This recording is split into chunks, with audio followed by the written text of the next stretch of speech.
Hello and welcome to the 25th edition of the Meyer Memos. Today is March 2nd, 2018.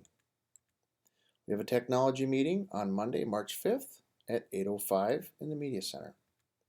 We have no staff meeting this week due to conferences.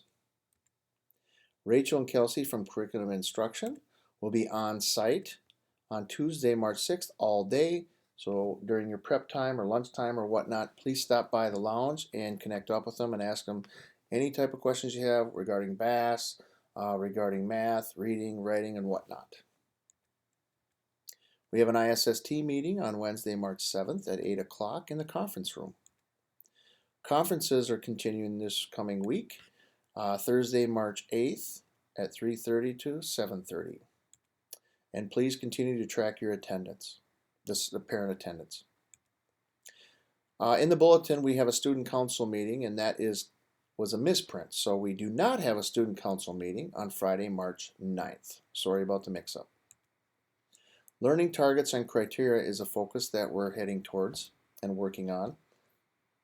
And I was in Amber Rock's room and I saw these learning targets and I thought it was a really good example. She has 2 math and 3 literacy, and I'd like for you to focus on the second literacy where it says I can summarize an informational text. Well, we're always wondering, like, how do you do this criteria? What does that mean? And it's basically trying to show the kids what is expected to do these things, right? The learning targets.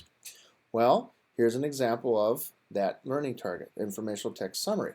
So you can see she says she's asking the students to provide 4 parts: identifying the text, a verb and text structure, the big main idea, and then evidence and supporting details. And she has some sentence starters to kind of help fill in the gaps to help them formulate that. Now this is one way to do it. I think it was a really smart way to do it because then you can hang on to this and each year you bring it out when you have the learning target. So I thought it was really good. Thank you, Amber, for letting me share this. And if you have questions, come ask me, but better yet, ask Amber about how she's done it. So there you have it. Data meetings. Now that we're getting close to finishing up Unit 2 or Unit 3 in reading or ELA units, I'd like for people to place those scores in Infinite Campus and then meet up with Lori and set up a meeting with me during their prep and place the PLC and the lab and bring laptops and information that you need, and then I'll create those tables and we'll discuss them.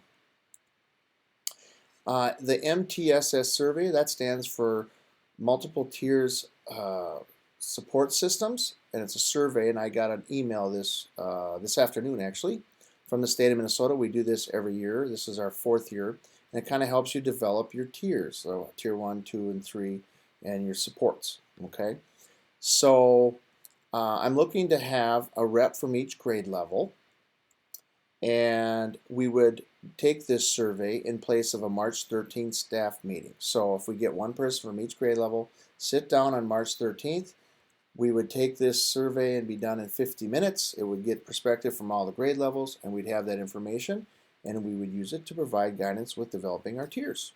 So if you're interested, please let me know. Otherwise, I'm going to be asking grade levels to see who would be the rep. So thank you for those who would volunteer. Well, I want to talk about ISST meetings. They've been going very well.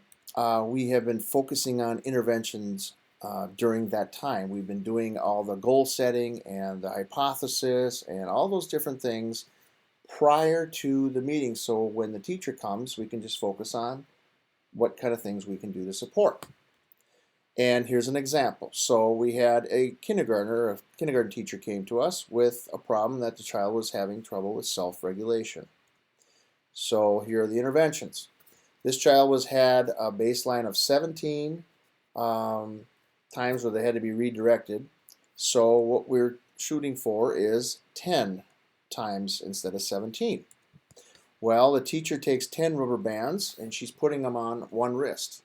When a child has to be redirected, she shifts it over to the other arm. And at the end of the day, you look how many you have on the arm because you want to keep, try to keep all 10 of them there. But obviously, you're trying to see how many reminders that you needed. And it's a good visual for the student, and it's been working. Also, we're putting in place that we have a grade 5 student is going to check in with the child 3 times each day, and that's during like a lunch or recess or whatnot for the fifth grader. And they're going to talk about a little bit how it's going, and it really makes a bigger impact when it's an older student.